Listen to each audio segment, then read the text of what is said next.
que vainqueur par le sang de Jésus.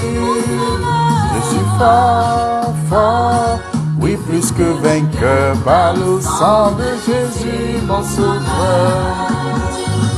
Peux-tu braver la mort et l'enfer? La force est en Christ. La force est en Christ. Jésus d'amour fait tomber tous les fers. La force est dans le sang de Christ. Je suis fort, fort, oui, plus que vainqueur par le sang de Jésus. Je suis fort, fort, oui, plus que vainqueur par le sang de Jésus, mon sauveur. Peux-tu marcher toujours pur, triomphant? La force est en Christ, la force est en Christ. Pour te garder, Jésus est tout puissant. La force est dans le sang de Christ. Je suis fort, fort, oui, plus que vainqueur par le sang de Jésus. Je suis fort, fort, oui, plus que vainqueur par le sang de Jésus, mon sauveur. Veux-tu du ciel t'approcher chaque jour? La Force est en Christ. La force est en Christ. Avec Jésus demeurer pour toujours. La force est dans le sang de Christ. Je suis fort. Je suis fort, fort, oui, plus que vainqueur par le sang de Jésus. Je suis fort, fort, oui, plus que vainqueur par le sang de Jésus, mon sauveur. Alléluia, nous sommes forts en Christ. Éternel Dieu Tout-Puissant, Roi des Rois, nous te rendons grâce ce soir, nous te bénissons, souverain Dieu. Merci Seigneur pour ce moment, nous remettons Dieu Tout-Puissant, ce moment entre tes mains, nous prions Seigneur que tu nous enseignes, que tu nous guides dans ta parole Seigneur, que ton Saint-Esprit ouvre notre entendement Dieu Tout-Puissant. Roi des Rois, nous te bénissons ce soir, nous remettons Seigneur le programme de ce soir entre tes mains. Oh Dieu Tout-Puissant, balade-nous dans ta galerie Seigneur, enseigne-nous Seigneur les profondeurs, donne-nous la compréhension de ta parole ce soir, oh Dieu Tout-Puissant. Papa, c'est par ton Fils Jésus-Christ que nous te supplions, sois béni, sois magnifié, Roi des Rois. Amen. Shalom à tout le monde, shalom aux bien-aimés. Bienvenue au festin, au grand festin spirituel pour savourer le repas du Seigneur. J'invite tous les disciples à travers le monde entier à savourer le repas spirituel ensemble. Donc je dis bonjour, bonsoir selon votre position géographique. Et avant de commencer avec le menu de ce soir, je vous invite, ceux-là qui sont encore étrangers sur notre chaîne YouTube ou sur notre groupe Facebook, je vous invite sur notre groupe Facebook ou notre chaîne YouTube Enfants obéissants de Dieu, afin que vous soyez notifiés quand nous sommes live ou quand nous postons des nouvelles vidéos. Et ceux d'expression anglaise, comme nous avons aussi une chaîne YouTube en anglais qui s'appelle Obedient Children of God, qui veut dire Enfants obéissants de Dieu en anglais. Donc, toutes les vidéos qui sont postées en français, nous faisons l'effort par la grâce de Dieu de traduire et de poster ces vidéos en anglais afin que tout le monde participe au festin du Seigneur.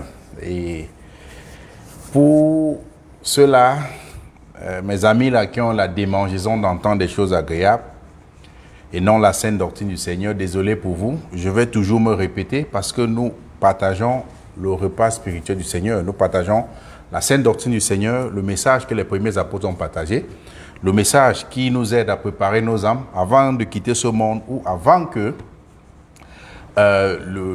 le Seigneur vienne pour enlever son église. Donc, il faut que nous soyons prêts, autant pour moi, parce que l'église du Seigneur doit être prête, parce que le Seigneur doit enlever une église sans tâche. Donc, soyez la bienvenue pour qu'ensemble nous partageons le repas du Seigneur, ceux-là qui veulent être enlevés, ceux-là qui aiment la sainte doctrine, que la paix et la grâce de notre Seigneur Jésus-Christ soient avec vous. Donc, nous allons commencer ce soir avec le thème de ce soir qui est « Chrétien, sois intègre dans ta relation avec Dieu ». Chrétien, sois intègre dans ta relation avec Dieu. Donc, la parole de Dieu va nous enseigner comment et pourquoi nous devrions être intègres dans notre relation avec Dieu. Mais avant de commencer, nous allons savoir c'est quoi être intègre dans notre relation avec Dieu. C'est quoi être intègre et comment être intègre dans notre relation avec Dieu. Parce que si nous ne connaissons pas comment ou bien pourquoi nous devrions être intègres dans notre relation avec Dieu, nous ne pouvons pas être intègres à Dieu si nous ne connaissons pas comment être intègres et pourquoi être intègre. Donc la parole de Dieu va nous enseigner cela, comme ça enseigné aux serviteurs de Dieu qui ont existé avant nous, qui étaient sur la terre avant nous. Donc, comment être intègre dans notre relation avec l'Éternel? Je vais prendre une définition simple pour nous amener à comprendre.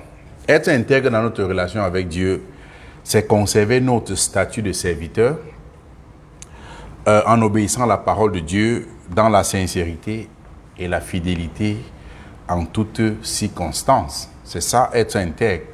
Nous conservons notre statut de serviteur en tout lieu, en tout temps. Et nous demeurons obéissants à la parole de Dieu en toutes circonstances, en toutes saisons. C'est ça, être intègre dans notre relation avec Dieu. Et la définition de l'intégrité à Dieu devait nous amener à comprendre que nous ne pouvons pas être véritablement intègres à Dieu si nous ne connaissons pas comment et pourquoi être intègre à Dieu. Donc la définition de pourquoi ou comment être intègre à Dieu devait nous amener, devait nous aider. Comment être intègre à Dieu, comment mener une vie en demeurant fidèle, intègre, sincère et obéissant à la parole de Dieu. C'est ce que la parole de Dieu va nous amener à comprendre ce soir. Et nous devons savoir que être intègre dans notre relation avec Dieu ne nous met pas à l'abri des épreuves, ça ne nous met pas à l'abri des tentations ou des persécutions. Le fait que nous soyons intègres à Dieu, ça ne nous met pas à l'abri des épreuves, ça ne nous met pas à l'abri des persécutions, ça ne nous met pas à l'abri des tentations du diable. En fait, les épreuves, les tentations, les persécutions peuvent être considérées comme l'unité de mesure pour tester notre intégrité à l'Éternel, à Dieu. Les persécutions, les tentations, les épreuves peuvent être considérées comme l'unité de mesure ou bien un compteur, un thermomètre qui teste notre intégrité à l'Éternel. Parce qu'il est facile de dire que je suis intègre à Dieu, je suis Dieu fidèlement, je peux faire tout pour Dieu quand tout se passe bien. Quand on se lève le matin et on peut déjeuner, on sait qu'on va manger à midi, on va manger le soir. Mais quand les choses vont à l'opposé de notre espérance ou de ce que nous souhaitons, est-ce que nous avons le même discours?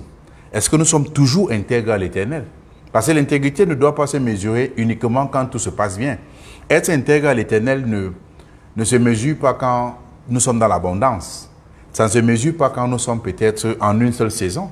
Or, l'intégrité du véritable serviteur de Dieu se passe en toutes les saisons. Ça ne se passe pas en une seule saison. Et nous allons voir ce que la parole de Dieu va nous enseigner. Et comment d'autres personnes, d'autres serviteurs dans le passé ont géré cette situation. Et toutes ces choses-là, quand la parole de Dieu nous montre ces choses, c'est pour nous exhorter à nous améliorer, à nous préparer. Si nous arrivons à faire face à ce genre de situation. Donc, nous allons voir ce que la parole de Dieu nous demande de faire dans des situations similaires. Donc, les persécutions, les tentations, les épreuves peuvent être considérées comme l'unité de mesure qui teste notre intégrité à Dieu. Certes, nous avons la victoire, comme la parole de Dieu nous dit, nous avons la victoire sur toute épreuve, sur toute persécution, toute tentation. Si nous demeurons dans le Seigneur, nous avons cette victoire. Dieu nous a garanti la victoire.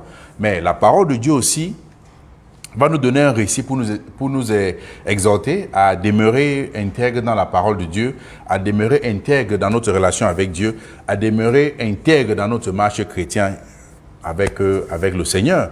Donc, que qu'en soient les persécutions, les épreuves, les tentations, la parole de Dieu nous prépare pour nous améliorer, à éviter à faillir face aux situations comme ça. Et nous allons utiliser la parole de Dieu uniquement, parce que sur notre chaîne, nous utilisons uniquement la parole de Dieu. Nous allons utiliser la parole de Dieu, la Sainte Bible, pour étudier l'histoire d'un homme dans la Bible appelé Job. Parce que la Bible définit Job, ou qualifie Job comme le serviteur intègre de Dieu. Donc nous allons prendre l'exemple du serviteur intègre de Dieu, ce serviteur qui a été intègre à Dieu. Et beaucoup de gens aiment dire, il faut être intègre comme Job. Mais nous allons voir vraiment ce qui s'est passé. Et la parole de Dieu va nous révéler beaucoup de choses par la grâce de Dieu ce soir. Et après l'étude de ce soir, nous allons comprendre pourquoi Dieu, ou la parole de Dieu a qualifié ou appelé Job un homme intègre et droit devant Dieu. Nous allons voir pourquoi. Et nous allons ouvrir notre Bible pour ceux-là qui ont leur Bible, parce que je dis toujours, quand nous allons étudier la parole de Dieu, ou nous retrouver entre frères, ayons toujours le manuel entre nos mains, ayons la mentalité bérienne pour examiner les Écritures, pour voir si ce qu'on nous enseigne est exact. On examine. Tout le monde qui enseigne, il faut examiner les Écritures. Et parce que c'est ce que la parole de Dieu nous demande de faire en tant que chrétien. Donc nous allons ouvrir le livre de Job. À partir du verset 1 à 12, je vais lire les différentes étapes pour comprendre ce qui s'est passé et comprendre pourquoi nous chrétiens, nous enfants de Dieu, nous serviteurs, nous devrions être intègres à Dieu. Dans le livre de Job 1, verset 1 à 12, la Bible dit qu'il y avait dans le pays d'Ut, donc UTS, un homme qui s'appelait Job. Et cet homme était intègre et droit. Il craignait Dieu et se détournait du mal. Il lui naquit 7 fils et 3 filles. Il possédait 7000 brebis, 3000 chameaux, 500 paires de bœufs, 500 ânesses et un grand nombre de serviteurs. Et cet homme était le plus considérable de tous les fils de l'Orient. Il avait des biens. Ses fils allaient les uns chez les autres et donnaient tour à tour un festin. Et ils invitaient leurs 3 sœurs à manger et à boire avec eux. Et quand le jour du festin était passé, Job appelait et sanctifiait ses fils. Puis il se levait de bon matin autant pour moi, et offrait pour chacun d'eux un holocauste. Bon, c'était dans l'ancienne alliance, donc on offrait les holocaustes. Donc nous sommes dans une alliance différente parce que notre holocauste a été offert en la personne du Seigneur Jésus-Christ. Alléluia. Donc, car Job disait dans son cœur, pourquoi il offrait ces choses? Il disait dans son cœur, peut-être mes fils ont péché contre Dieu. Peut-être mes fils ont offensé Dieu dans leur cœur. Donc c'est ainsi que Job avait coutume d'agir. Il faisait cette pratique-là pour sacrifier des choses à Dieu, parce qu'il était intègre et il craignait Dieu. La Bible dit au verset 6 que les fils de Dieu vinrent un jour se présenter devant l'Éternel. Donc les fils de Dieu ici sont des anges. Les anges de Dieu sont venus se présenter devant l'Éternel. Et Satan vint aussi au milieu d'eux. Satan aussi s'est présenté. Et l'Éternel dit à Satan, d'où viens-tu? Et Satan répondit à l'Éternel de parcourir la terre et de m'y promener. L'Éternel dit à Satan, as-tu remarqué mon serviteur Job? Il n'y a personne comme lui sur la terre. Vous voyez comment Dieu peut décrire de toute la terre, il n'y a personne comme Job. Il n'y a personne comme lui sur la terre. C'est un homme intègre et droit, craignant Dieu et se détournant du mal. Et Satan répondit à l'Éternel, est-ce d'une manière désintéressée que Job craint l'Éternel? Est-ce que c'est pour rien que Job craint l'Éternel? Ne l'as-tu pas protégé, lui, sa maison et tout ce qui est à lui, tout ce qui appartient à Job? Et Satan continue à dire, tu as béni l'œuvre de ses mains, et ses troupeaux couvrent le pays. Et Satan fait ce défi. Il dit, mais étant ta main touche à tout ce qui lui appartient, je suis sûr qu'il te maudit en face.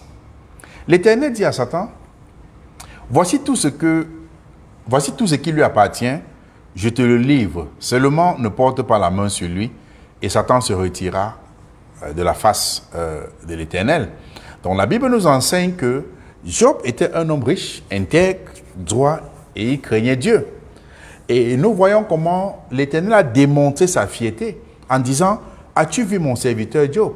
Et nous devons nous efforcer à arriver à ce standard pour que Dieu peut nous présenter, dire, as-tu vu mon serviteur Arnold? As-tu vu mon serviteur Napoléon? As-tu vu mon serviteur Gildas? As-tu vu? Il va énumérer nos noms dans la fierté, si nous sommes intègres. Donc Dieu a dit, as-tu vu mon serviteur Job? Parce que Job était un homme intègre. Et Job, dans sa vie, il menait une vie qui craignait l'Éternel. Il dit, as-tu vu mon serviteur Job? Et Dieu lui dit, as-tu remarqué? Et la Bible dit que les fils de l'homme, quand les fils de l'homme sont venus se présenter, Satan est aussi venu se présenter devant l'Éternel. Bref, Satan est venu se présenter parce que par nature, Satan était un ange.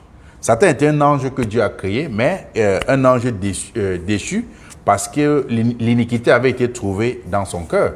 Donc on peut lire ça dans le livre d'Ésaïe. Donc l'iniquité avait été trouvée dans son cœur. Voilà pourquoi il avait été chassé du ciel. Mais de nature, lui aussi, sa nature, il est un ange. Il n'est pas un homme comme nous. Et comme Satan est l'accusateur des frères, il est parti accuser pour dire, mais ce n'est pas pour rien que Job est intègre à toi. C'est parce que tu l'as tellement béni. Mais Dieu lui dit, as-tu vu mon serviteur Job? Ce mot-là m'a beaucoup touché. As-tu vu mon serviteur Job? Et il n'y a personne comme lui sur la terre. C'est un homme intègre et droit, craignant l'Éternel, se détournant du mal. Il faut que l'Éternel nous qualifie, parvienne à nous qualifier comme ça. C'est-à-dire nous devons mener une vie qui doit pousser l'Éternel à nous qualifier d'hommes ou femmes intègres, craignant Dieu, se détournant du mal. Et Satan, en faisant cette déclaration, en disant que est-ce que c'est d'une manière désintéressée que Job te craint, il était en train d'accuser Job en disant que Job craignait l'Éternel uniquement parce que l'Éternel avait grandement béni en biens matériels. Et Satan dit à l'Éternel que je suis sûr que si tu arraches tous ces biens matériels-là, si tu prends tout ce que tu lui as donné, il va te maudire en face. Voilà ce que Satan dit à l'Éternel. Et l'Éternel dit à Satan, je te le livre, je te permets, je te livre tout ce qui appartient à Job, mais seulement ne touche pas à sa vie. Et la parole de Dieu nous amène ici à comprendre que tant que l'Éternel ne permet pas, Satan n'a pas d'autorité sur nous. Parce que Satan est seulement venu accuser. Il ne pouvait rien faire à Job. Parce que Job était intègre, marchait devant l'Éternel. Donc il ne pouvait pas atteindre Job. Mais quand il est venu accuser, et Dieu voulait faire comprendre à Satan que Job est un homme intègre. Même si tu arraches tout entre les mains de Job, Job va toujours être intègre. Et Satan a dit non. Et Dieu lui a dit, ok, tu peux arracher ce qui est entre les mains de Job. Et après que l'Éternel a permis cela, à Satan de faire son petit show, Job avait été frappé par plusieurs malheurs. Job avait été frappé par beaucoup des épreuves et des persécutions. Les tentations venaient de part et d'autre. Et nous allons lire le livre de Job. On va continuer à partir du verset 13. Excusez-moi, on va lire jusqu'au verset 22. La Bible nous enseigne qu'un jour, remarquez le mot, un jour, les fils et les filles de Job mangeaient et buvaient du vin dans la maison de leur frère aîné, comme ils avaient l'habitude de faire. Et Job mangeait et buvait du vin dans la maison de leur frère aîné. Je dis, autant pour moi, les fils et les filles de Job mangeaient et buvaient dans la maison de leur frère aîné. Et la Bible dit au verset 14 qu'il arriva auprès de Job un messager qui lui dit, les bœufs labouraient et les ânesses pesaient à côté d'eux. Des Sabéens se sont jetés dessus, les ont enlevés et ont passé les serviteurs au fil de l'épée. Je me suis échappé moi seul pour t'apporter la nouvelle. Passer les serviteurs au fil de l'épée veut dire ils ont tué les serviteurs de Job. Il dit, je me suis échappé pour t'apporter la nouvelle. Il parlait encore, lorsqu'un autre vint et dit, le feu de Dieu est tombé du ciel et a embrasé les brebis et les serviteurs et les a consumés.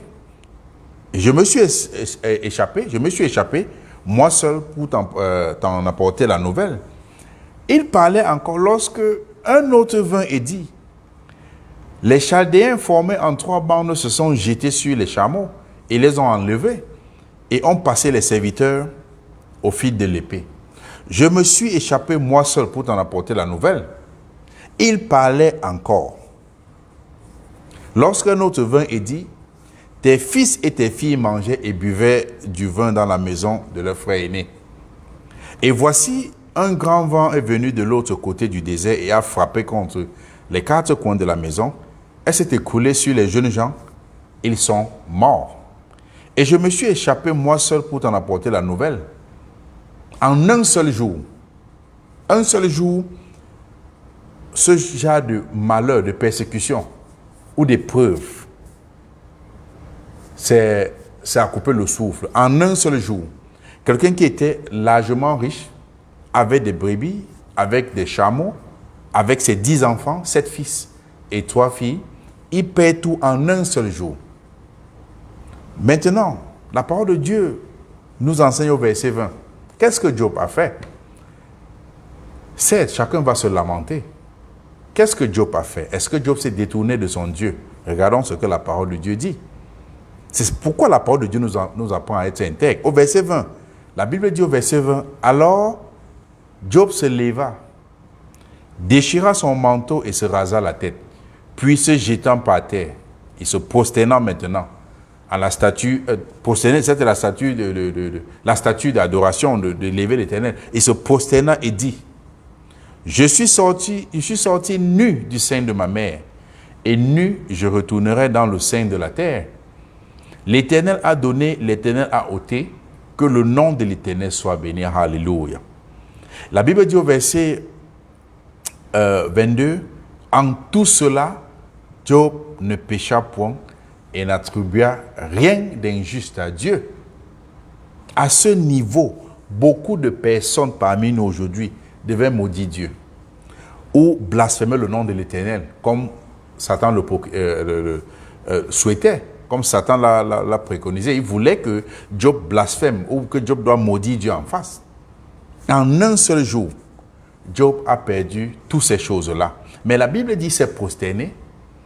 Il a dit, l'Éternel a donné, l'Éternel a ôté. Je suis sorti nu du sein de ma mère. Et nu, je vais retourner dans le sein de la terre. Qu'est-ce qu'il a fait? Job a demeuré intègre à l'Éternel. Voilà ce que la parole de Dieu nous enseigne ce soir. Job est resté intègre en son Dieu. Que qu'en soient les épreuves, les richesses qu'il avait. Quand on parle que quelqu'un a 7000 brebis, essayez d'imaginer quel genre de superficie de terrain pour accommoder 7000 brebis, pour accommoder 3000 chameaux, 500 paires de bœufs et de ânesses. Combien d'espace d'hectares peuvent accommoder, prendre ce genre avoir ce genre d'animal, d'important nombre des animaux comme ça. Il faut beaucoup d'espace. Ça veut dire qu'il était riche. En un jour, il perd ses 10 enfants. Mais Job est resté intègre à l'Éternel. La parole de Dieu nous enseigne que en un jour, Job a perdu ses 10 enfants, c'est-à-dire ses 7 fils et ses 3 filles. Il a perdu 7000 brebis. Job a perdu 3000 chameaux. Job a perdu 500 paires de bœufs. Donc, on fait 500 paires, ça devient 1000 animaux. Job a perdu 500 ânesses. Il a perdu un grand nombre de ses serviteurs. Et il a perdu aussi son titre. Parce que la Bible dit qu'il était l'homme le plus considérable de l'Orient, donc comme le plus riche. Il a perdu toutes ces choses-là. En un seul jour. Ce n'est pas comme si son fils est mort aujourd'hui, sa fille est morte demain. Non. En un jour, Job a perdu toutes ces choses-là. Mais la Bible dit qu'il s'est prosterné. Certes, il a déchiré ses habits. Il était touché. Il a déchiré ses habits, il s'est rasé la tête. Mais il s'est prosterné, il a dit, nu, je suis sorti du ventre de ma mère, du sein de ma mère. Nu, je vais retourner au sein de la terre. Nu. Et la Bible dit qu'en toutes choses, Job n'a pas péché. Et il a dit, que le nom de l'Éternel soit béni. Nous, chrétiens, aujourd'hui, nous devrions avoir cette même attitude de Job. Que qu'en soit ce que nous pouvons perdre, que le nom de l'Éternel soit glorifié, que le nom de l'Éternel soit béni. Et la Bible dit que, Satan est parti dire que, as-tu vu, celui-ci te suit parce que tu l'as béni. Qui vous dit que Satan ne peut pas aussi nous accuser encore? Pour dire que ce frère-là, il te suit parce qu'il a son petit boulot, il te suit parce que tu le rends en santé. Et quand la petite maladie vient, auras-tu l'attitude de Job pour dire, nu je suis sorti dans le ventre de ma mère et nu je vais retourner. Que le nom de l'Éternel soit glorifié, que le nom de l'Éternel soit béni. Voilà ce que Job a fait. L'intégrité n'est pas uniquement quand nous avons les biens matériels. Le véritable serviteur de Dieu démontre qu'il est intègre quand il peut perdre même toute chose. C'est ça l'intégrité. On demeure fidèle à l'Éternel. Que qu'en soient les circonstances, que qu'en soit la saison, nous sommes intègres. Nus, c'est ce qu'il a déclaré. Et l'histoire de ce grand homme, Job, ce serviteur intègre, devrait nous enseigner à rester intègres à Dieu. Voilà des exemples que nous, chrétiens, nous devrions imiter dans la Bible. À plaire à l'Éternel en toutes circonstances. Plaire à Dieu en toutes saisons. Que Dieu dise avec fierté, as-tu vu mon serviteur Gildas? As-tu vu mon serviteur Anon? As-tu vu mon serviteur Clovis? As-tu vu mon serviteur? En fait, les noms que je cite, c'est le nom de mes frères avec qui nous partageons la parole de Dieu. As-tu vu mon serviteur Napoléon? As-tu vu ma servante Raïssa? C'est ce que l'Éternel s'attend. Et non ceux-là qui sont comme le flotteur. Tantôt ils sont comme le clignotant de la voiture, tantôt allumé, tantôt éteint. Non, Job est resté intègre à l'Éternel. C'est que la parole de Dieu nous enseigne. La parole de Dieu nous enseigne cela, que Job est resté intègre à l'Éternel dans l'abondance comme dans le besoin. L'histoire de Job devrait nous enseigner, ça devait nous interpeller et nous amener à comprendre que quiconque prétend, c'est ce que la parole de Dieu nous enseigne, quiconque prétend être intègre à Dieu uniquement quand il est dans l'abondance des biens matériels est un hypocrite. Tu ne peux pas dire que tu es intègre à Dieu uniquement quand tu as les biens matériels, mais après les biens matériels, tu disparais. Voilà pourquoi la parole de Dieu nous dit de demeurer intègre en toutes circonstances. Chrétien, sois intègre dans ta relation avec le Seigneur. Et c'est que certains hypocrites vont prétendre qu'ils pouvaient être intègres comme Job, à la place de Job. Certaines personnes devaient prétendre que, moi-même, je pouvais être intègre comme Job. Je ne pense pas. Beaucoup de gens aujourd'hui vont dire, oui, moi, je pouvais faire ça. C'est pas évident, c'est pas facile. Je ne dis pas que c'est impossible, mais je ne pense pas. Parce que ceux-là qui disent que je pouvais faire comme Job, moi je rencontre beaucoup de personnes, quand ils perdent seulement 5% de leur salaire, ou quand ils sont malades, ou gravement malades pendant longtemps, ils abandonnent Dieu, ils abandonnent le Seigneur. Ils commencent à aller voir chez les idoles, les marabouts, ceux-là qui louent des idoles. Ceux qui disent que je pourrais faire comme Job, je ne crois pas. Je ne pense pas. Je ne veux pas dire que c'est impossible, mais je ne pense pas. Je ne veux pas dire que cette personne est en train de mentir, mais je ne pense pas. Parce que moi, je vois des gens qui ont perdu le boulot pour 1 mois et ils commencent à blasphémer Dieu, poser des questions. Où était Dieu? Pourquoi Dieu a fait ceci? Mais qu'est-ce que Job a dit? Il s'est prosterné devant son Seigneur, devant son roi. Il a dit, nu je suis sorti du sein de ma mère et nu je retourne dans le sein de la terre. Voilà ce que Job a dit. C'est ça la parole de Dieu. Et ceux qui disent qu'il devait faire comme Job, je veux juste vous conseiller que Satan ne s'est pas arrêté là.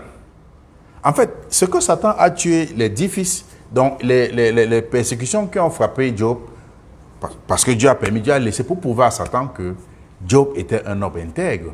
Mais Satan ne s'est pas arrêté là. Parce que Satan n'est jamais satisfait tant qu'il ne t'a pas détruit.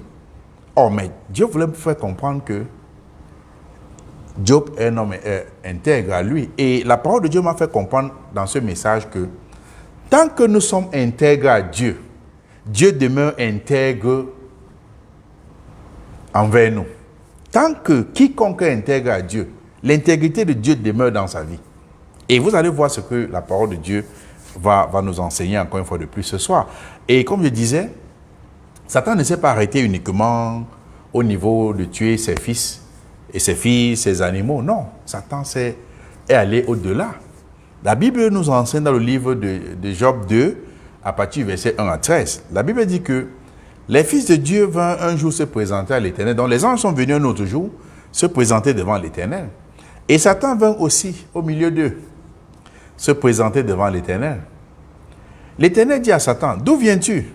Il répondit à l'Éternel, de parcourir la terre et de m'y promener. L'Éternel dit à Satan, as-tu remarqué mon serviteur Job? Il n'y a personne comme lui sur la terre. C'est un homme intègre et droit, craignant Dieu et se détournant du mal. Il demeure ferme dans son intégrité. Et tu m'excites à le perdre sans motif. Et Satan répondit à l'Éternel, peau pour peau. C'est la première fois que j'ai compris. Moi, je sais qu'on disait œil pour œil, dent pour dent, mais j'ai compris peau pour peau. Satan dit peau pour peau. Et il continue, tout ce que possède un homme, il le donne pour sa vie. Mais étant ta main touche à ses os et à sa chair, je suis sûr qu'il te maudit en face. L'Éternel dit à Satan, voici, je te le livre, seulement épargne sa vie. Et Satan se retira devant la face de l'Éternel. Puis, il frappa Job d'un ulcère malin, depuis la plante du pied jusqu'au sommet de sa tête. Ceux qui disaient qu'il pouvait faire comme Job là. Satan a frappé Job d'un ulcère malin. L'ulcère malin commençait de la plante des pieds. On n'a pas dit au-dessus des orteils, de la plante. Tu ne peux pas poser les plantes des pieds jusqu'au-dessus, au sommet de la tête. Et Job prit un taison, comme les taisons de bouteille, pour se gratter et s'assit sur la cendre. Il grattait la chair que l'ulcère avait dévorée. Et généralement, les gens disent que derrière un grand homme se cache une grande femme. Méfiez-vous pour utiliser ce genre de langage, parce que ce n'est pas ce que la femme de Job a censé faire ici. Et voilà pourquoi c'est important de prier beaucoup avant de se marier, parce que c'est bien que Dieu te donne une fille de Sarah. Ne pas chercher une fille de Jézabel. La femme de Job lui dit, tu demeures ferme dans ton intégrité. Donc même sa femme disait que, mais toi tu demeures encore ferme dans ton intégrité. Maudit Dieu et meurs. Voilà ce que sa femme lui a conseillé. Et vous dites, si vous dites derrière un grand homme, cet adage ne s'applique pas à tout le monde, parce que si Job avait maudit Dieu pour mourir, il devait se retrouver en enfer. Tu maudis Dieu comment?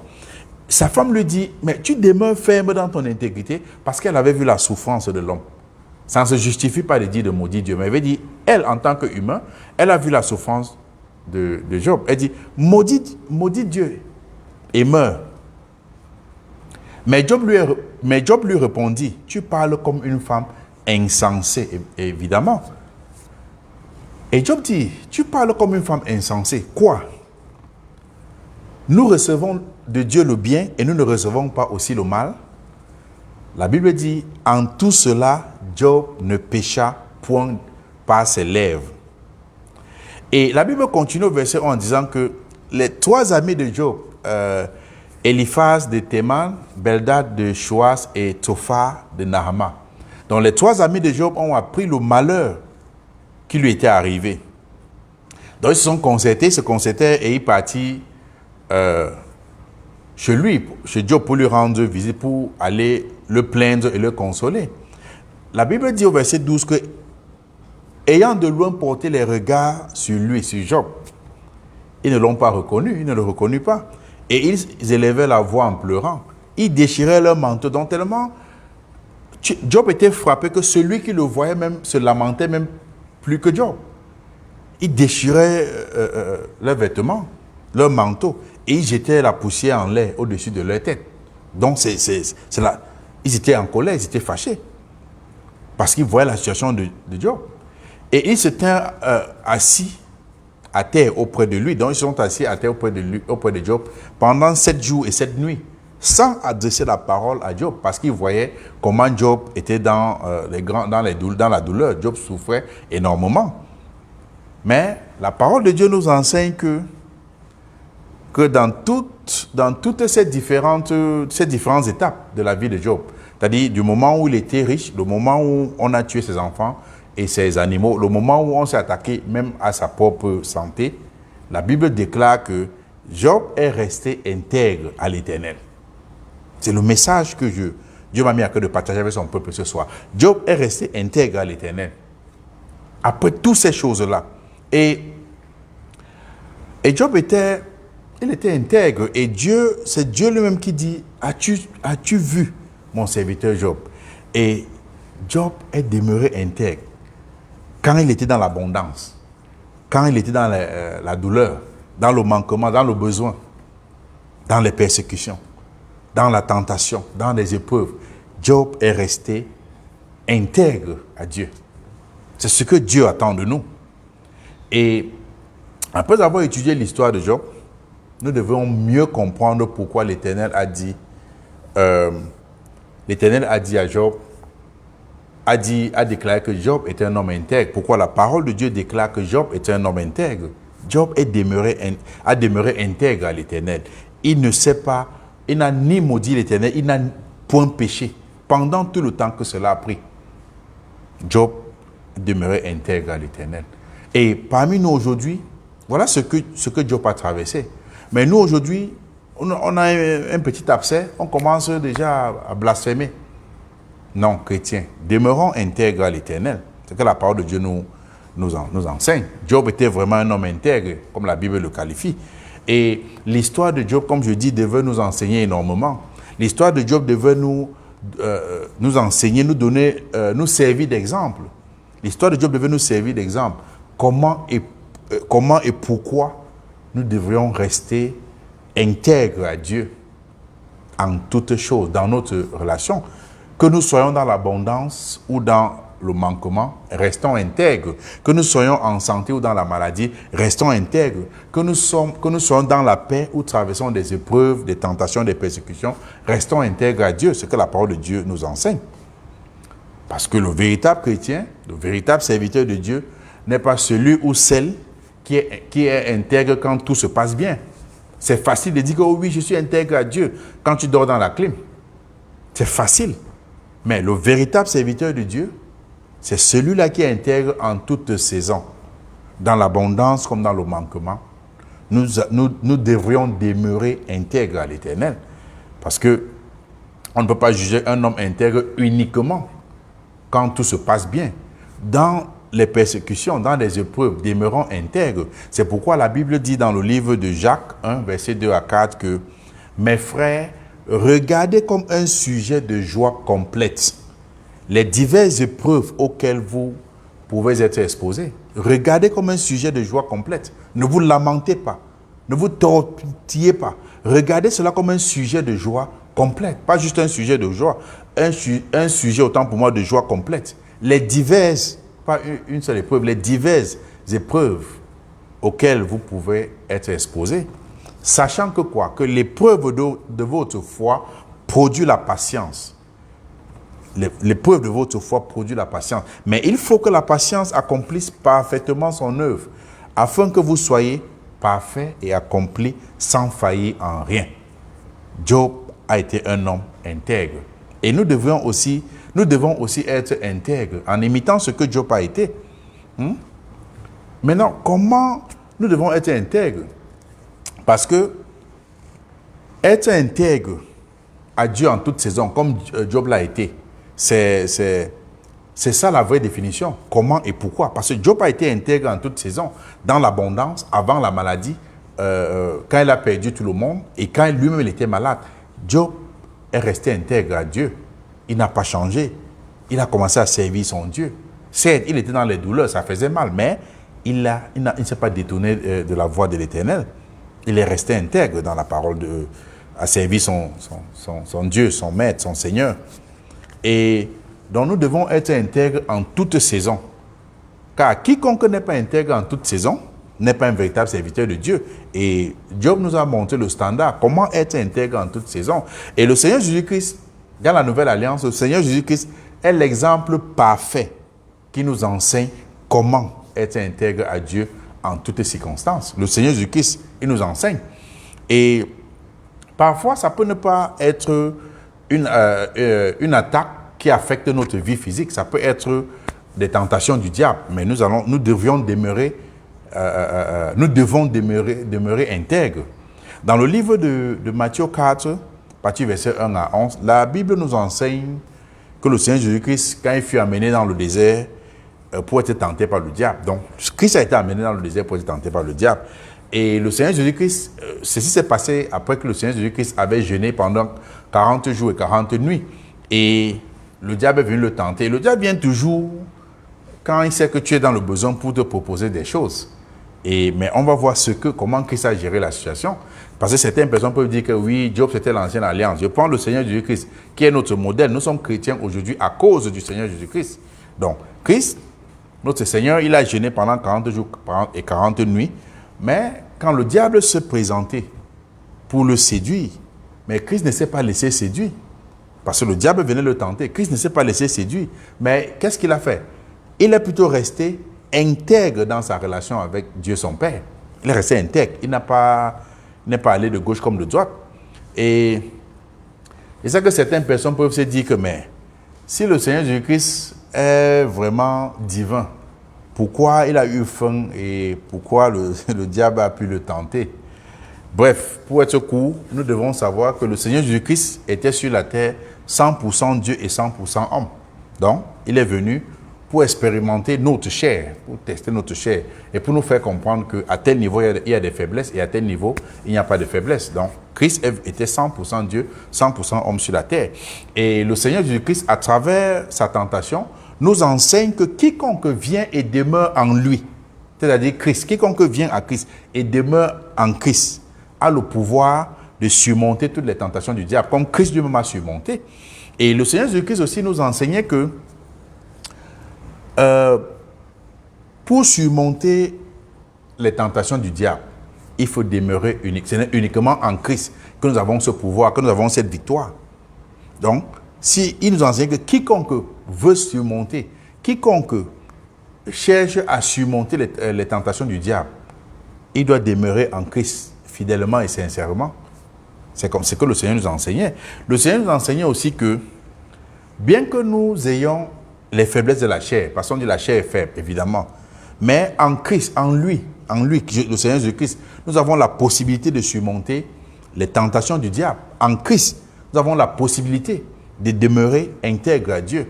Parce que par notre propre force, nous ne pouvons pas résister. Donc voilà ce que le Seigneur nous enseignait. Et parce que quand lui, le Seigneur Jésus-Christ, lui mettait sur la terre, dans la chair, quand il est venu sur la terre dans la chair, il était 100% homme. Et il a pu surmonter les tentations du diable afin de demeurer intègre à Dieu son Père. Il a surmonté ces choses. Et il nous enseigne que, ok, puisque dans la chair, voici le secret pour faire et surmonter les tentations du diable. Comme ça, tu vas demeurer intègre à l'Éternel. Et juste pour lire rapidement dans le livre de Hébreux 4, verset 15, la Bible nous dit que car nous avons un souverain sacrificateur qui ne puisse, autant pour moi, car nous n'avons pas un souverain sacrificateur qui ne puisse pas compatir à nos faiblesses. Au contraire, il a été tenté comme nous, en toutes choses sans commettre le péché. Donc quand Christ est venu dans la chair, 100% homme, il a été tenté. Donc c'est pour cela que Christ nous dit, si vous venez à moi, si vous demeurez en moi, vous avez non seulement la victoire pour surmonter ces choses, et en surmontant les tentations du diable, nous sommes en train de demeurer intègres à l'Éternel. Parce que le diable qui vient nous détourner toujours de notre intégrité vis-à-vis de notre Seigneur, de notre Sauveur. Donc, en tant que chrétiens, nous devons demeurer intègres à Dieu. Comme Christ lui-même l'a fait. Il faut demeurer intègre à Dieu. Voilà ce que la parole de Dieu nous enseigne. Et être chrétien, c'est être le disciple de Christ. Et être le disciple de Christ, c'est marcher comme Christ lui-même a marché. Le chrétien, c'est le disciple de Christ. Et le disciple de Christ, qui dit disciple de Christ, c'est celui qui marche comme Christ. C'est ce que la parole de Dieu nous enseigne. Parce que nous ne pouvons pas prétendre être le disciple de Christ, et nous refusons d'être intègres à Dieu son Père. Christ et son Père sont un, ils ne se contredisent pas. On ne peut pas dire que je suis disciple de Christ, mais je ne veux pas marcher, je ne veux pas être intègre à Dieu. Je refuse d'obéir fidèlement à la parole de Dieu. C'est une contradiction.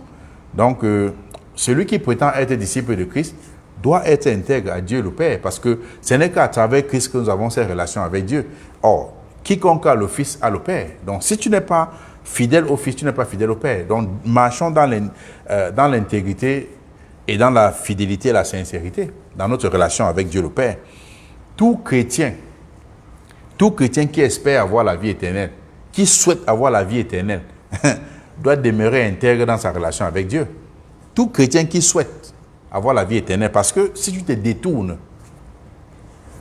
et tu ne te repens pas, et tu meurs dans cette posture, tu n'as pas la vie éternelle. Et la Bible va nous montrer des exemples.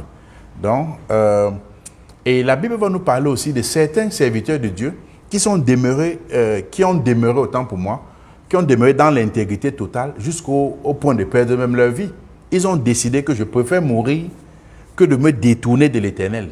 On a beaucoup de serviteurs de Dieu par le passé, dans l'ancienne alliance comme dans la nouvelle alliance, qui ont décidé de demeurer intègres, dans l'intégrité totale à Dieu. Dit non, je préfère ne pas trahir ou être désobéissant à Dieu. Je demeure dans l'intégrité totale. Je vais servir mon Dieu. Et la Bible nous donne quelques exemples de ces véritables serviteurs de Dieu-là qui ont décidé de rester, de demeurer intègres à Dieu au péril, même quand leur vie était en danger. Dans le livre de Daniel, vous pouvez aller lire ça, étudier ça après, le livre de Daniel 3, à partir du verset 1 à 30. La Bible nous enseigne que ces trois amis, Sadrach, Meshach et Abednego, ils sont restés intègres à Dieu. Ils ont décidé de rester intègres à Dieu, même au péril de leur vie. Ils ont dit non, nous allons demeurer dans l'intégrité. En fait, ils ont préféré de rester intègres à Dieu et mourir que d'adorer la statuette que le roi Nebuchadnezzar avait fabriquée. Parce qu'à l'époque, le roi Nebuchadnezzar avait fabriqué une statuette en or que les gens devaient adorer. Donc, il avait fait une loi pour dire toute personne qui résidait à Babylone, à cette époque-là, devait adorer la statuette d'or ou être jeté dans la fournaise ardente de feu qui chauffait. C'était soit tu adores la statue d'or, et en adorant la statue d'or, tu te détournais de Dieu. Tu n'étais plus intègre à Dieu.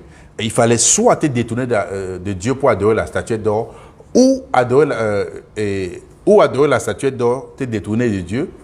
Et si tu refusais, on devait te jeter dans la fournaise ardente de feu. Donc c'était un peu ça l'histoire. Mais Meshach, Sadrach et Abednego ont dit au roi, ô roi Nebuchadnezzar, longue vie à toi. Nous voulons te faire savoir que tu saches que nous n'allons pas adorer cette statuette. Dieu va nous délivrer de tes mains. Et même si Dieu ne nous délivre pas, il n'y a pas de problème, on va seulement mourir, on n'adore pas. Ils ont refusé. Et évidemment, on les a jetés dans la fournaise de feu. Mais comme Dieu est un Dieu qui protège ses enfants. Et le roi Nebuchadnezzar il aperçoit, il dit, mais on a jeté 3 personnes dans la fournaise. Mais je vois là une 4e personne comme le Fils de l'homme, alléluia. Donc, et Dieu les a protégés. Et quand on les a sortis, l'habit ne sentait même pas la fumée. Allez lire l'histoire, ça va, vous serez émerveillés. Nous servons un grand Dieu, un Dieu magnifique.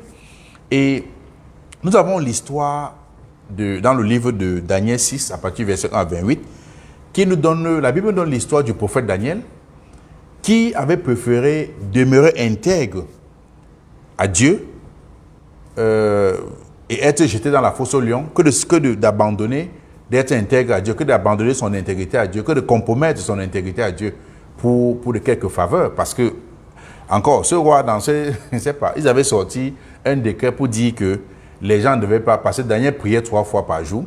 On a dit non, il ne devait pas prier 3 fois par jour. On avait arrêté qu'à une certaine heure, on ne devait pas prier. Et Daniel a continué à prier. Et quand il priait, il laissait la fenêtre de sa chambre ouverte. Et les gens sont allés dire au roi. Et on a décidé de le jeter là-bas. Parce que lui, il a dit, je vais continuer à servir mon Dieu. On l'a jeté dans la fosse au lion. Et le lion a fermé la bouche de ceux qui sont partis faire ce commérage, planifier les faux coups contre Daniel. Et Dieu a préservé la vie de Daniel. Et quand Daniel est sorti le lendemain, il est sorti sain et sauf. Et ceux qui ont complété, on les a jetés. La Bible dit qu'avant qu'ils n'atterrissent même au fond, les lions les ont déchirés dans les airs. Donc, Daniel a préféré de demeurer intègre à son Dieu que de se détourner de la parole de Dieu. Et les gens vont croire que l'intégrité s'applique seulement, ce genre d'intégrité s'applique seulement dans l'ancienne alliance. Non, nous avons ça dans la nouvelle alliance. Et si quelqu'un pense que ça s'appliquait seulement dans l'ancienne alliance, c'est que c'est de l'ignorance. Parce que dans la nouvelle alliance, je vais vous dire encore, le Seigneur Jésus-Christ est l'exemple que la Bible nous enseigne, l'exemple qui nous enseigne à demeurer intègre au Père en toutes circonstances, même au point de perdre notre vie, même au point de mourir. Parce que le Seigneur Jésus-Christ, lui, il est resté intègre à Dieu son Père jusqu'à mourir, jusqu'à la mort. Parce qu'il est venu, il dit, ma vie, je la donne, on me la ôte pas. Donc il avait la possibilité, il avait le pouvoir de ne pas mourir. Mais il a dit quoi? Que ta volonté soit faite, ô Père, et non ma volonté. Donc il a demeuré intègre à son Père, à Dieu, pour faire la volonté de Dieu le Père. Donc nous chrétiens, si nous appelons enfants de Dieu, nous devrions demeurer intègres à Dieu aussi. Comme Christ, que nous suivons, nous appelons chrétiens aujourd'hui à cause de Christ. Et le disciple est celui qui suit son maître. Donc, nous devons avoir la même mentalité. Et aussi, vous pouvez lire ça dans le livre d'Actes des Apôtres 7 et 8. La Bible nous donne l'histoire d'Étienne. Il fut accusé injustement, on l'a accusé injustement. Et bien qu'il a donné ce discours pour faire comprendre aux pharisiens que non, on l'a accusé injustement, mais puisqu'il se plaisait à tuer, ils l'ont lapidé à mort.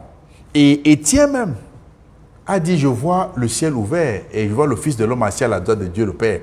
Mais qu'est-ce qu'il a dit? Il a dit, Père, ne les impute pas ces actions-là, pardonne-les. Et Étienne a décidé de demeurer intègre à Dieu, même au point où il mourait. Et aussi, excusez-moi, nous voyons dans le livre de Actes des Apôtres 12, à partir du verset 1 à 2, la Bible nous donne l'histoire de l'apôtre Jacques, que le roi Hérode avait fait mourir par l'épée. Et l'apôtre Jacques est resté intègre à Dieu jusqu'à la mort. L'intégrité, c'est demeurer serviteur de Dieu fidèlement, que qu'en soient les circonstances, que qu'en soit la saison. Et dans l'Ancien Testament, comme dans le Nouveau Testament, les véritables serviteurs de Dieu sont restés intègres à Dieu en toutes circonstances. Et la Bible nous enseigne, nous avons vu beaucoup d'exemples, commençant par Job, commençant par d'autres personnes. Par Job, on a vu Étienne, on a vu le Seigneur Jésus-Christ, on a vu l'apôtre Jacques, on a vu Sadrach, Meshach, Abednego, on a vu le prophète Daniel. Tous sont restés intègres à Dieu. Ils n'ont pas valorisé leur vie. Ils ont valorisé l'intégrité à Dieu. C'est ce que la parole de Dieu nous enseigne ce soir. Et la parole de Dieu nous demande aussi, nous chrétiens d'aujourd'hui, nous qui sommes en Christ, nous de la nouvelle alliance, de demeurer intègres à Dieu en toutes circonstances, comme les premiers apôtres, comme les premiers serviteurs, comme les premiers disciples l'ont fait. Demeurons intègres à Dieu. Tous ceux qui ont précédé autant pour moi, la plupart, 99%, ils demeuraient intègres à Dieu. Sauf des faux disciples qui essayent de se dissimuler parmi le groupe. Mais les véritables disciples, tout le monde était sincère à Christ. C'est ce que la parole de Dieu nous enseigne. Et nous devons comprendre que les conséquences, si nous ne demeurons pas intègres à Dieu, dans notre relation, les conséquences, c'est la perdition, c'est la condamnation éternelle. Nous devons comprendre que les conséquences sont spectaculaires. Et parce que nous avons vu ceux qui sont détournés de Dieu, on a vu comment la fin, Dieu les a frappés. Donc, nous devons savoir que les conséquences, pour tout chrétien, je parle de chrétien parce que nous sommes dans la nouvelle alliance, de tout chrétien qui ne demeure pas intègre dans sa relation avec Dieu, jusqu'à sa mort, parce qu'il fait demeurer jusqu'à sa mort, sera condamné dans les flammes de l'enfer si nous détournons de la parole de Dieu. Et dans l'Ancien Testament, comme dans le Nouveau Testament, la Bible donne quelques exemples des personnes qui sont détournées ou qui ont compromis leur intégrité. Ils sont détournés de Dieu, ils ont compromis leur intégrité. Et nous voyons que la fin a été spectaculaire. Dans l'Ancienne Alliance, nous avons des personnes qui sont détournées de leur intégrité. On peut prendre l'exemple de la femme de Lot, qui vivait dans Sodome et Gomorrhe à l'époque. Et quand Dieu est venu pour détruire Sodome et Gomorrhe, il les a donné la possibilité de fuir, parce qu'il devait détruire. Mais il a donné une seule condition, ne regardez pas derrière. Or, la femme s'est retournée, est devenue une statue de sel. Parce que si c'était une femme qui était intègre, elle devait continuer sans regarder derrière, comme l'Éternel lui a demandé de faire. Et nous avons aussi l'histoire dans la Bible, ça se trouve dans le livre 1 Roi, 13, à partir du verset 1 à 34, vous pouvez lire l'histoire. En fait, l'Éternel avait envoyé un jeune prophète au roi Jéroboam. Il avait envoyé un jeune prophète passer un message pour dire au roi que je veux frapper cette communauté parce qu'il y a beaucoup d'atrocités qui se passent. Mais l'Éternel avait dit à ce jeune prophète comme tu pars, tu ne vas pas employer le même chemin pour rentrer. Tu ne dois manger chez personne et boire chez personne. Donc, tu pars donner le message, tu rentres. Et le prophète est bien parti, il a donné le message. Il était lui en train de rentrer sur le chemin. Et il y a un vieux prophète qui est venu lui dire, oh, viens manger chez moi. Il a dit non, je ne dois pas rentrer par le même chemin. Le vieux prophète a insisté et il a accepté. Et ils sont allés chez lui, ils se sont mis à manger. Et la voix de l'Éternel les a dit, l'Éternel a parlé, les a dit que, donc il a parlé pour dire que, mais je t'ai donné l'ordre, tu as désobéi l'ordre. Et bien qu'on avait préparé l'âne pour ce jeune prophète de rentrer, la Bible dit que le lion a apparu. Le lion n'a pas attaqué l'âne, le lion l'a dévoré, le lion l'a tué. Et le cadavre était au milieu de la route. L'âne était en face et le lion était en face, le cadavre était au milieu. Le lion ne s'est pas attaqué à l'âne. Donc, et Dieu l'a frappé. On ne s'amuse pas avec Dieu. Donc, demeurons intègres. Ça ne sert à rien de commencer à abandonner. Demeurons intègres dans la parole de Dieu, dans notre relation avec le Seigneur. Et dans la nouvelle alliance, nous voyons des personnes qui sont détournées, qui ont compromis leurs relations avec l'Éternel. Ils n'étaient plus intègres. On connaît le célèbre Judas Iscario, parce que lui, il a commencé, il était même apôtre.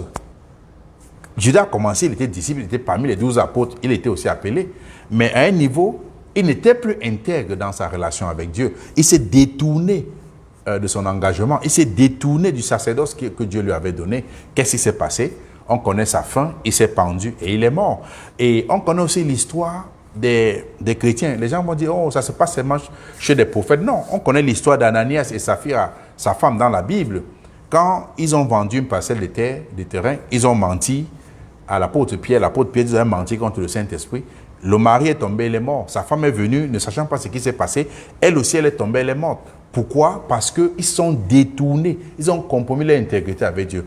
Or, s'ils étaient restés intègres, ils devaient demeurer dans la vérité. Il n'y a pas l'intégrité de Dieu ne se trouve pas dans les ténèbres. L'intégrité de notre relation avec Dieu doit être dans la vérité. C'est ce que la parole de Dieu nous enseigne. C'est ce que Dieu m'a mis à cœur de partager avec son peuple. L'intégrité doit être dans notre intégrité avec le Seigneur doit être sincère, doit être fidèle. Mais nous ne devrions pas compromettre notre intégrité avec Dieu. Donc c'est pour cela que je dis, mes frères et sœurs, demeurons intègres dans notre relation avec l'Éternel. C'est le message que l'Éternel m'a mis à cœur de partager avec son peuple. Sûrement, les gens vont avoir des questions. Écrivez s'il y a des questions sur le live. Nous allons toujours répondre par la grâce de Dieu s'il y a des questions.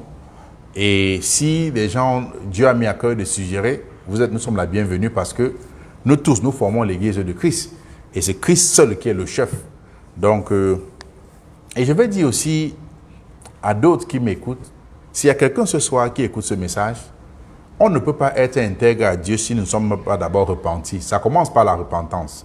Donc, commençons d'abord par la repentance. Celui qui ne s'est pas déjà repenti. Bon, maintenant, celui qui s'est déjà repenti et qui pense que ça marche avec Christ, il ne sait pas, il va à pas de tortue ou il n'est pas constant. Prions l'Éternel que Dieu nous ramène dans notre premier amour. Le premier amour que nous avons eu, le jour où nous avons donné notre vie. S'il y a quelque chose que vous avez besoin, que nous prions ensemble comme une église, vous êtes la bienvenue. Écrivez là-bas ou écrivez chez moi personnellement ou chez un autre frère. Nous allons prier et que Dieu seul qui guérit, Dieu seul qui écoute nos prières, qui nous encourage, qui nous fortifie et qui nous guide, doit nous faire grâce. Donc, c'est que Dieu m'a mis à cœur de partager avec vous ce soir. Je vais prier pour dire merci à l'Éternel qui a permis que nous serons là ce soir, qui a permis que nous soyons vivants, qui a permis que nous rassemblons ce soir, parce que nous ne sommes pas mieux que ceux qui sont morts, nous ne sommes pas mieux que ceux qui sont dans les hôpitaux, dans des prisons, nous ne sommes pas mieux que ceux qui ont eu des accidents. C'est la grâce de Dieu qui nous a permis et qui nous permet d'être là. Donc, rendons-lui grâce et disons-lui merci. Et aussi, nous allons prier pour que Dieu nous aide à ne pas être des auditeurs oublieux, mais être ceux-là qui mettent sa parole en pratique. Prions.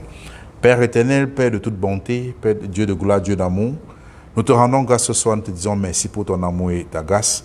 Merci pour tes bienfaits, Père éternel. Merci pour ta bonté, souverain Dieu.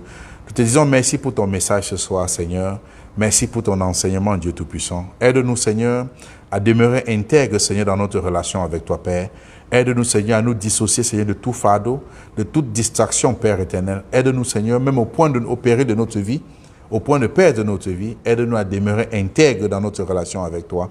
Oh, souverain Dieu, nous te disons merci. Tu es bon, tu es amour. Papa, quand tu nous envoies un message, c'est pour nous préparer, Seigneur. Prépare-nous, Seigneur. Nous prions pour ceux-là qui n'ont pas pu être là ce soir. Nous te rendons grâce, nous te bénissons. Sois magnifié, Père éternel. Que toute la gloire te revienne. Souviens-toi des veuves, des orphelins, Seigneur.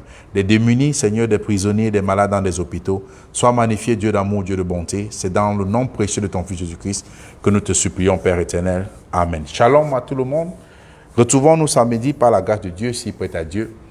Si Dieu a un autre plan, retrouvons-nous au ciel. Shalom à vous tous. Bye bye.